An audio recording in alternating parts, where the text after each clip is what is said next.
Operation सिंदूरमध्ये इस्रोनं महत्त्वाची भूमिका बजावलेली आहे। 10 सॅटेलाइटने पाकिस्तानच्या हालचालींवर लक्ष ठेवलं होतं। रिसॅट आणि कार्टोसॅट या सॅटेलाइटमुळे मोठी मदत झाली आहे।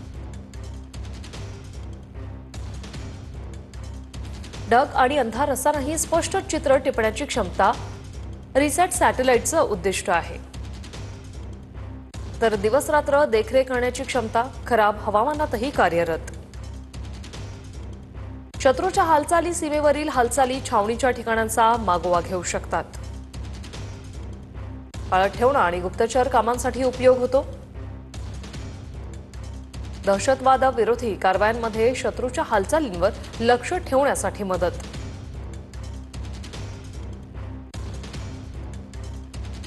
सीमापार असलेल्या लॉन्चपॅड आणि ठिकाणांची ओळख पटवण्यासाठी मदत। तर कार्टोसॅट सिरीज सॅटेलाइटचं उद्दिष्ट काय? जमिनीवरील छायाचित्र स्पष्ट दिसतात, वाहनं, बंकर, धावपट्टी देखील ओळखता येते। अचूक लक्ष साधण्याचं काम ही सॅटेलाइट करते।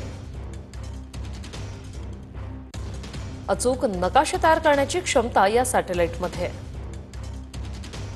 टार्गेटचं स्थान, प्रवेश आणि बाहेर पडण्याच्या मार्गाचं नियोजन करण्यासाठी सहाय्य होतं।